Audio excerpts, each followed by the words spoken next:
وەرزی پشوو هاوینە و خەڵکێکی زۆری هەرێمی کوردستانیش بۆ گەشتکردن دێنە شاری ئەستەمبوڵ و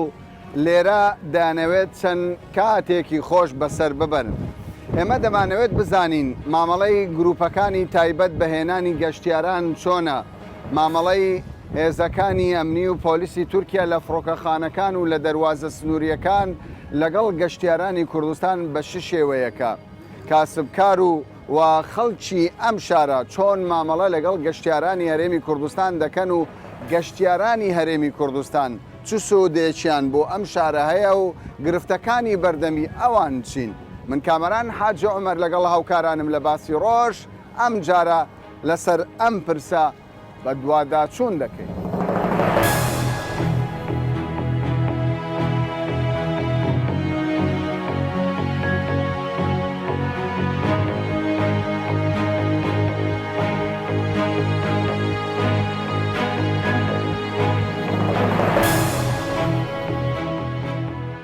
ئەمە چەندەمین جارە هاتوونەتە ئەستەمبوڵیان تورکیە؟ خۆم وەکو خۆم زۆر جار هاتوون بەس لەگەڵ خێزانم یەکەم جارمە. یەکەم جارە خاتون بیتە؟ یەکەم جارمە زۆر خۆشە. باشە بۆ ئەو کەسانەی کە یەکەم جار دێنە ئەستەمبوڵ ینی پێش نیازی چی دەکەی هاتنیان چۆن بێ ئاگاداری خۆیان بن نەبن لێرە هەموو کەسێک بە یەک چاو سیر دەکرێت؟ حتمما وانە ینی ئەو کەسێک هێرە یەکەم شت دەبێ خۆی سانیاری بێت دووەم ئەو گروپاتانەی کە سیقییان هەیە ئەتوانی خۆتیان تەسلیم بکەیت و بڵێ من لەگەڵ ئەمان هاتوو چۆکەم چونچێ زۆر شتت بۆکەن هەم لە ڕووی فێڵەوە هەم لە ڕووی زوو گەیشتن بە جێەکە هەم ئیسراحەتی. باشە ئیستقلال هەیە لێرە خەڵک ئیستقلال بکرێت؟ لە بازار حتمما هەیە، لە بازار زۆر دوکاندار تەکسی هەموو شتێک لەوانە هەیە.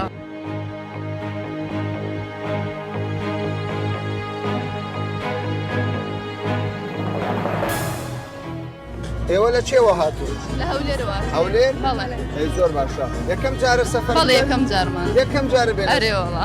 یەکەم جارە و شوێن؟ ئەرێوەڵا. چیتان بینیوە تاوەکو ئێستا؟ وەڵا تا ئێستا یەکەمین ڕۆژە هاتوین. یەکەم بەڵێ بەڵێ ئەرێوەڵا شەو بوو. شەو گەیشتین ئەرێوەڵا. بە گروپات هاتوین؟ بەڵێ بە گروپات هاتوین. پارەکەی زۆر نییە؟ نا.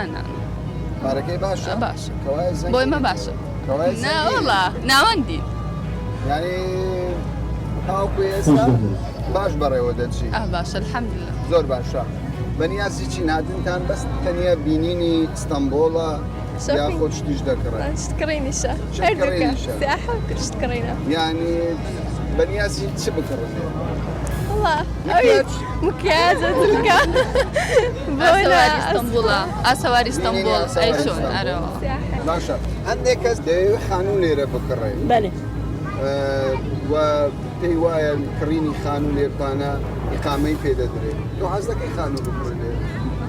والله ئەگەر هەری خراپ نییە یعنی خۆشە منتقەشیە خۆشە لە مامەڵەی مەتار و ئەو مامەڵەی پۆلیس و چۆن بوو لەگەڵ؟ مامەڵەیەکی باشیان لەگەڵ کرد ینی بەڕێز بوون زۆر باش بوو؟ زۆر باش بوون بەڕێز بوون زۆر یارمەتیان داین. باشە چ سەرنجی ڕاکێشاوی تاوەکو ئێستا کە لە وڵاتی ئێمە نەبی لێرە هەبی یان لە وڵاتی مە هەبی یان لێرە نەبی؟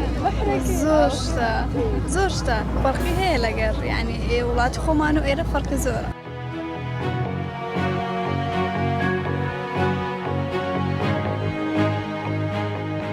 پێم بڵێن ئێوە لە کەیەکەوە هاتوون بۆ ئەستەمبوڵ؟ ئێمە سێ چوار ڕۆژە بێ هاتین بۆ ئەستەمبوڵ و گەشتێکی زۆر خۆشە بە گروپیش هاتوین. باشە بە گروپات هاتوون؟ بەڵێ. باشە چیتان بینی چیتان نەبینی ینی ئێستا حالی حازر هەندێک جار دەگوترێت گروپەکان هەرزانن هەندێک دەگوترێت گرانن باشە نرخەکەی؟ وەڵا نرخەکەیان زۆر باشە مناسبیشە و ئەو شوێنانەی کە دیارن هەموویمان دیتووە مزگەوتی سوڵتان ئەحمەدیشمان دیتووە. باشە جیاوازی هەیە لە نێوان کوردێک و عەرەبێک باز دەوە دەکرێت هەند بەشێک لە گەنجەکان ڕایان دەگرن پۆلیسەکان کوردەکان جیا دەکەنەوە. ڕاستە شتیوا ڕوویداوە بەڵێ ئێمە بەخۆمان بەسەرمان هاتووە سەردان بەڵێ. باشە هەندێک جار دەگوترێت ئەوانەی کە بەگەشت دێن دەزانن کوردن و دەزانن خەڵکی کوردستان دەوڵەمەندن فێڵیان لێ دەکرێت. ئەو شتەمان بەسەر هاتووە. بەڕاستە؟ چۆن بەسەری ڕاوزامەوە چی بەسەر هاتووە؟ دوێنێ تەکسیەکمان گرت بە ئێمە وت 80 لیرە تا پێش هۆتێلەکە دەبین کاتێککە چینەوێ 90 لیرە لێ وەرگرتی دەلیرەی زیاستە بەڵێ باشە پێتان نەبوت با بە تۆ گوتت هەشتا ئێستا بووە نۆ ئەگرێمان وت وتی با حرامیش بێت هەر بە ئاشکرا بەزە خەزەقی چاو دەڵێ دەبم پارێ هەروەڵا فرۆکەکەی 50 لیرە بۆ ئەو شوێنات بۆ شوێنی خۆمان بۆ شوێنی مەبەست 40 لیرەی زیاد لێ وەرگرت 40 لیرە 40 لیرە 40 لیرەش بۆ ئەوان گەلێک زۆر دەکات باشە بە پۆلیسن نەگۆت یان ڕقەمت نەگرت بلیت چی بکەین بڵێن کوردین هەر خۆیان کەیفیان بە کوردیش نایە ئێستا بە کوردی قسەی بکەی ئەگەر بزانن کوردی زیاتر یعنی حراجت دەکەن و زیاتر ماندید دەکەن و زیاتر پارە لێوە دەگرن من ناچار بە ئینگلیزی قسەیان لەگەر دەکەم بە ئینگلیزی لە باتی کوردی بە ئینگلیزی قسەیان لەگەر دەکەم و پێشیان دەرم کە مەسەرم ئەو ئینگلیزی ئەو شتە بە چەندەیانەوەیە ڕێک باشتر دەبن یعنی بەس ئەگە بزانین بە کوردی دەوێت کوردی نازانین و زیاتریشت لێ وەردەگرن ئێوە چیتان بینی ئێوە باستان لەوە کرد کە تعاملێکی خراپ دەکرێت ئەمە ڕاستیان بەس قسەیە ئەگەر بزانین کوردی طبعا يعني سعرەکەیان چەند دوو ئەوەندە دایەنە سەر باشە تو بە چ زمانی قسەیان لەگەڵ دەکەی هەر کوردی کوردی دەزانی بەس زۆریان کوردی کرمانجیە کەزا بزانن کوردی يعني ئەوە یارمەتێکی مەدەدا نادا ئەوە فێڵکردنە ئەو بەو شێوە تعامل دەکەن ئازارت دەدا والله زۆر تۆی چت بینیوە ناخۆشی وای لە مەتاری لە مەتاری چیان لێ کردی لە مەتاری لە مەتاری زانیان کوردین ساعتەکەنی و زیاتر ڕایانگرت 1 ساعت و نیو یعنی عایلەشتان پێ بوو لەگەڵانە بنەوە بە خێزانەوەش هەر ڕایانگرتی دەکەس پێکەوە هاتین لە نەفەر پێکەوە تەلەفۆنیانە بژیان دەنا یەک نەمبادەوەستان دەیانزانی کوردن هیچ شیان نەدەگوت بەس مۆرەچیان دەکرد بەس بەقەیس تەلەفۆنێکی دەکرد نیم ساعت ڕای دەگرتی ئەو شتێک لێ تووڕە دەکات یعنی ئێستا ئێوە بە عایلەوە هاتوون ئێوەیان لەسەر ینی ئەو کاتەی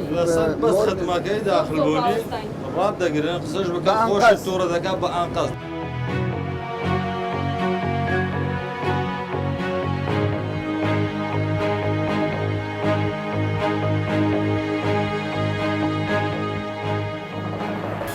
لەو ماوەیە کە من لە ئەستەمبۆڵ بووم ژمارەی زۆر لە گەشتیاران لە گەنجانی خەڵکی کوردستان پەیوەندیان پێوە کردم باسییان لەوە دەکرد لەو کاتێک کە لە ڕێگەی فڕۆکەوە دێنە تورکیا بە تایبەت بۆ شاری ئەستەمبۆڵ لە تەواوی فڕۆکەخانەکان تەنانەت ئێمەش وەکو ڕۆژنامەنووس دیارە چەند پۆلیسێک لە فڕۆکەخانەکانی تورکیا دەوەستن هەر گەنجێکی کورد ببینن یەکسەر پاسەپۆرتەکەی لێوەردەگرن و دەیبەنە شوێنی تایبەت لێکۆڵینەوەی لەگەڵدا دەکەن لە کاتێکدا زۆربەی ئەو کەسانی کە دێنە تورکیا بەشی هەرە زۆریان بۆ گەشتیاری دێنە وڵاتە ئەم سێ گەنجێک کە ئێستا دەیبینن هەمان حاڵەتیان بەسەردا هاتووە من پێم خۆشە لە زاری خۆیانەوە جێبیستی ئەو جۆرە مامەڵەی پۆلیسەکانی تورکیا بکەن پێم بڵێ ئێوە کەی هاتوون و مامەڵەی پۆلیسەکان چۆن بوو من یەک دوو ڕۆژ پێش دژن هاتمە ئەستەمبول من بە مەمرەمی سیاحەت هاتوومەتە گەشتکردن بێگومان لامان هەموو دیارەکەم بێمە گەشتکردن بۆ جێوێکی ئارام و خۆشبەختیم بەڵام کەچی هاتم لە یەکەم سات لە یەکەم دانیشتێنم لە یەکەم پێدانان ناو ئەستەمبولدا بانگیان کردم لە پاسپۆرت کۆنتترۆلەکە وتیان کورد پاسپۆرت و بانگیان کردین ئێمە 12 گەنج کورد بانگیان کردین و بردیان بۆ ژوورێکەوە لە ژوورەکە فۆکسەکە بەس لەسەر کورد بەس لەسەر کورد ئێمە عەرەبمان لەگەڵ ڕێک لە تەک خۆما بوو نەیەزانانی ڕێک لەگەڵم بوو نەیان برد لە منی وەرگرت و بردی سەعات و نیو لە ڕەمەزانە سەعات و نیو چاوەڕێمان کرد لە ژوورە مۆبایلەکانمانیان هەموو برد چاوەڕێمان کردەی ڕەمەزەکانمان بۆ یەک سەعات و نیو ڕاگیران بەس بەوەی کوردبوونمان بەس بەوەی کە کوردین لە مۆبایلەکانمان نەگەڕان پۆستی سیاسی شتی سیاسی ڕسمی کەسە بەرنیاسەکانی کوردستان ئەگەر تیا بووایە کێشامە بەعزی لە گەنجەکان ئەو بوو 6 ساعات ڕاوەستا بوو پاش منەوەش هێشتا ماوە ئەو گەنجانی نەزانانی دیپۆرتیان کردەوە دیار نەبوو کا بگەڕێت ئەو کوڕە خۆی پێشتر لە ئەستەمبۆلیش خوێندکاریش بوو لە ئەستەمبۆل خوێندکاریش بوو بەڵام ڕایان گرتووە ئیقامەی هەبوو ئیقامەی هەبوو پێشتر ئیقامەش هەبوو یانی ئێمە گەنج کورد گەنجی کوردانی کورد بەگشتی لێرە لە ئەستەمبول ئێمە هاتوین بە خۆشگوزارانی بەڵام ئێرە کوردبوونمان کێشەیەکی هەرە گەورەیە بۆ ئێمە باشە تۆ کەی هاتیەوە منیش هەر دوێنێشەوە هاتم هاتیە ئەستەمبول هاتم بۆ ئەستەمبول بۆ گەشتکردن چیت بینی ئەوی بینیم ئەمیان زۆر دەمەتاق داوای پاسپۆرتیان کرد تۆ تورکیت دەزانی تووچیم نەزانی بەس بگادەش خۆمان تووشی دەزانی بەسای ئەو تەرجمەی وەکردین ئەمەیان لێ پرسی وڵای پرسیام بزانین بۆچی دێن بۆ دێن ئەستەمبۆل خۆش دێ یان نا ئەو پساگانیان دەکەن دەیانگوت ئەستەمبۆڵ ئەستەم بۆ خۆش دەیان بۆ هاتووی دواتر بۆ هاتی بۆ گوتی چێشە تۆ چ نەتەوەیەکی بەڵێ گوت چێن دەی کوردی چی نەتەوەیشی تۆ چ گوتمان کوردین تۆ چیت بینیت خۆت چی بینیت ئێستا ئێمە کە دوێنێ هاتین بەلای کەم ساعت و نیەک بۆ 2 ساعت بەس دەمەتاماینەوە بەسەر لە تەفتیشاتی پاسەپۆرتەکەی بۆچی هاتووە بۆیش خراپ هاتووە ئەگە ڕستێکی مەسەلەن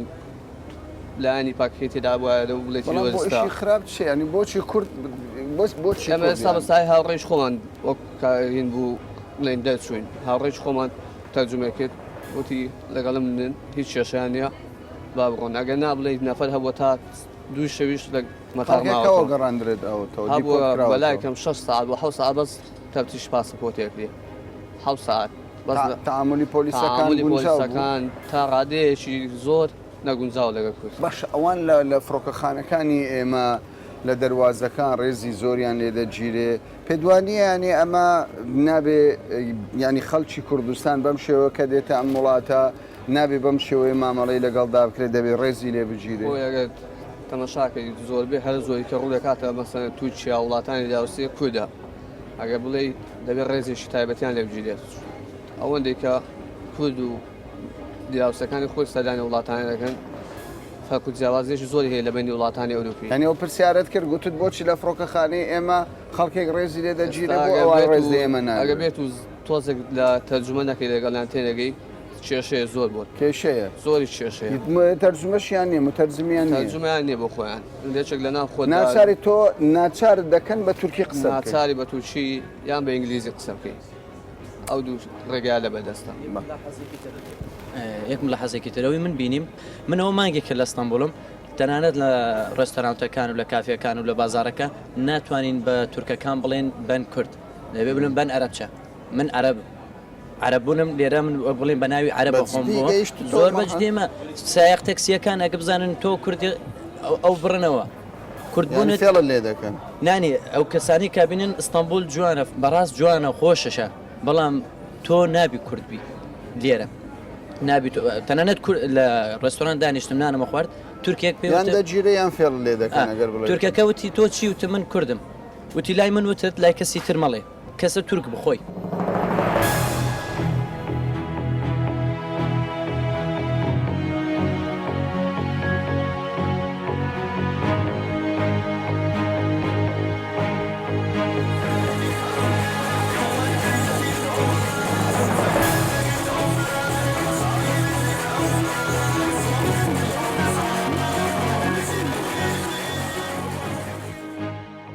ئێوە خەڵ شوێنەرن ئێمە سلێمانی لە سلێمانیەوە هاتوون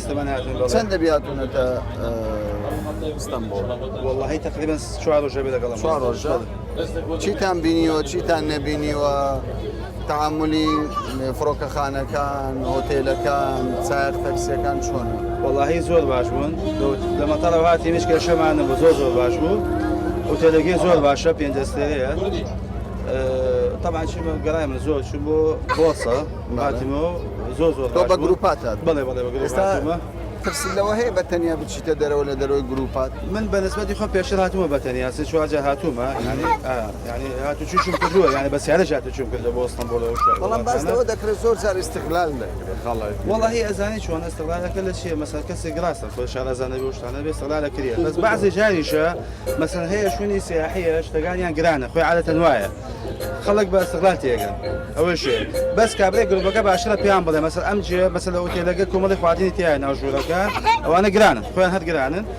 ئاگاداریان کە لەو شتانە گرانن لە دەوڵەتتر باشترە ینی بە هەندێک جار بە ئەم قەسیش باز ناکەن دواتر کە پارە دەی زیاتر لێداوە ئەوەشێ بەس لە هەموو شوێنێک نا لە هەموو شوێنێک لە هەموو شوێنێک نیە لە بەعزە شوێنەکان هەیە بەس دەتوانن جەماعەتی گروپەکان عادەتەن ئاگاداریان کە پێشتر ئاگادارش جەماعەتیشیان کردووە کە ئەم ئینانە گرانن ئەم شوێنە مەسەڵەن مەچن بەتەنیا ئەم شوێنە مەسەڵ وا بکەن یعنی ئەوها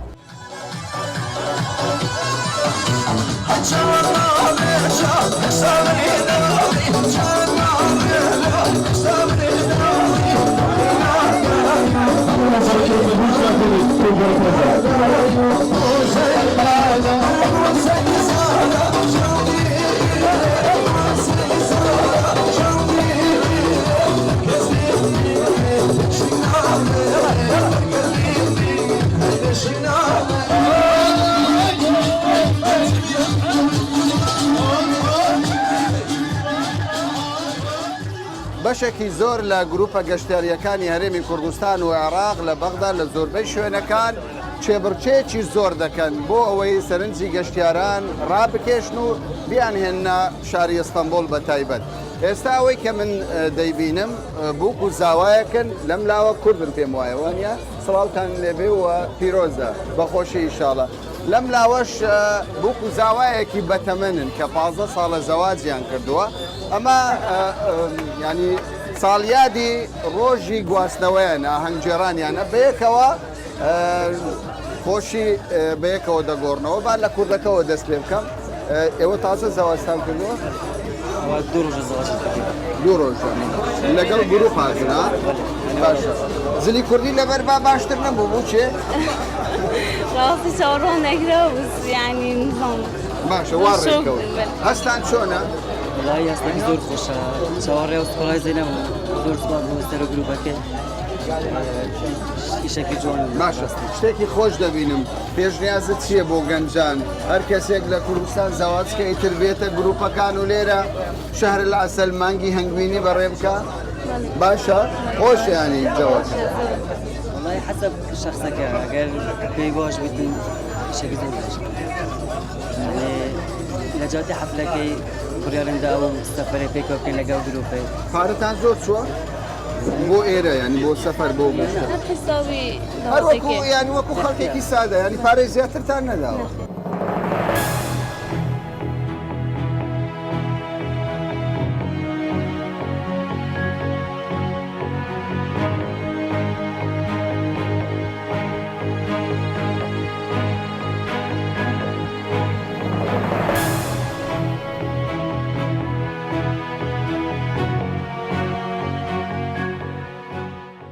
ئێوە وەکو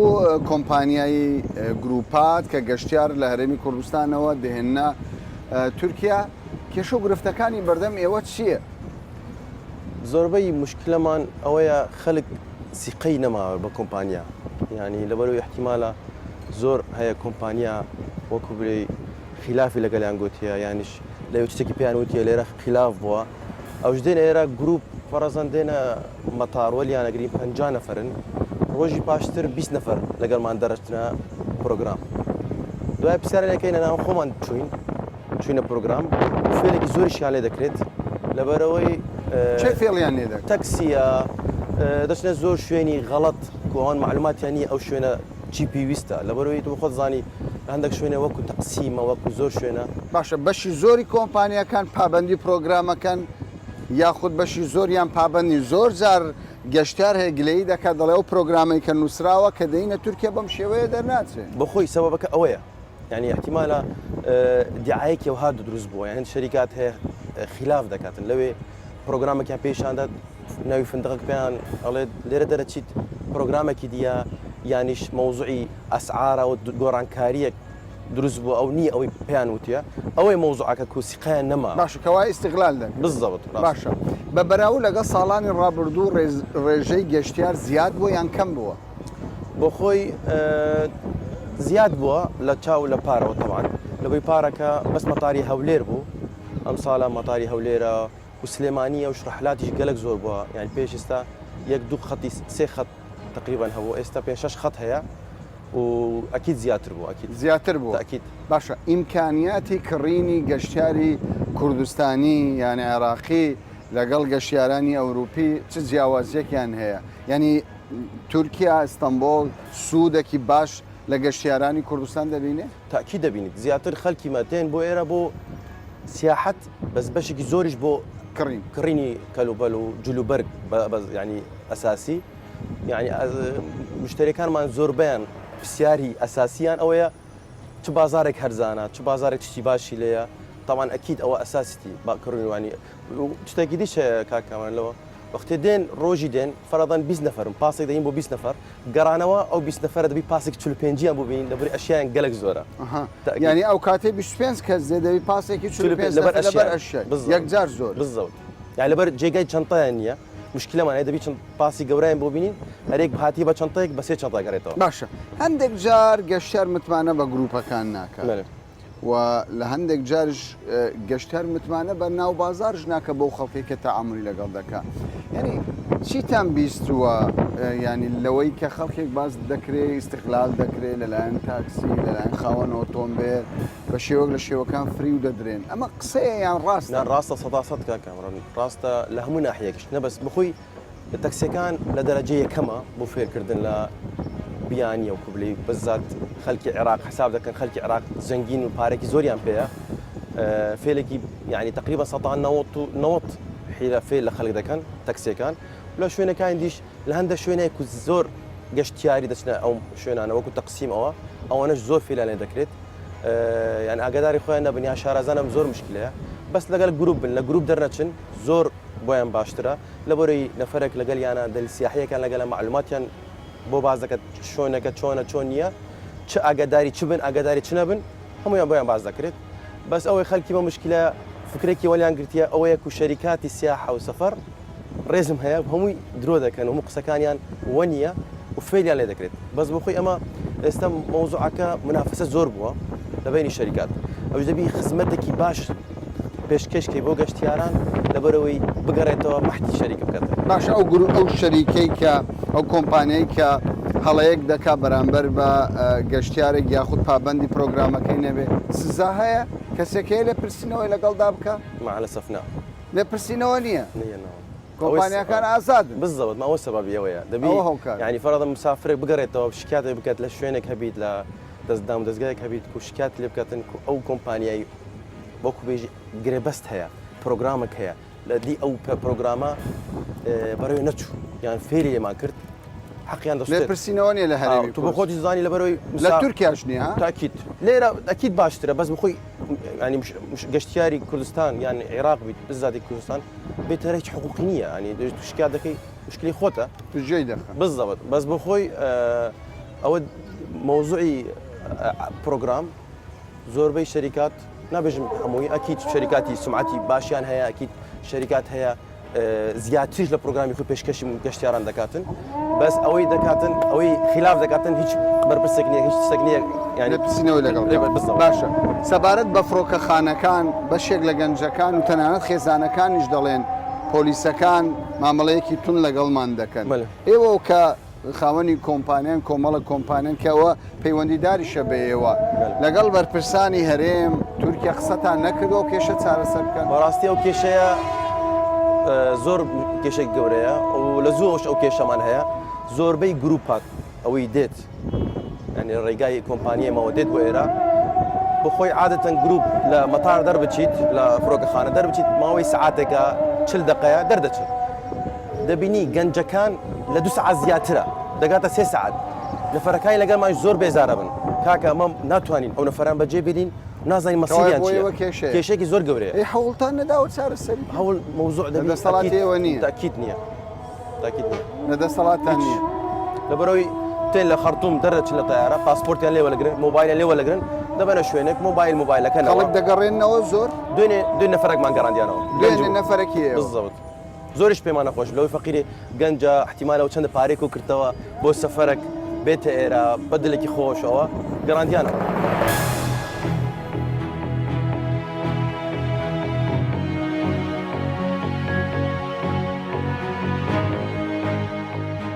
جوانی ئەم شارە وای کردووە ساڵانە ژمارەیەکی زۆر لە گەشتیارانی کوردستان ڕوو لەم شارە بکەن و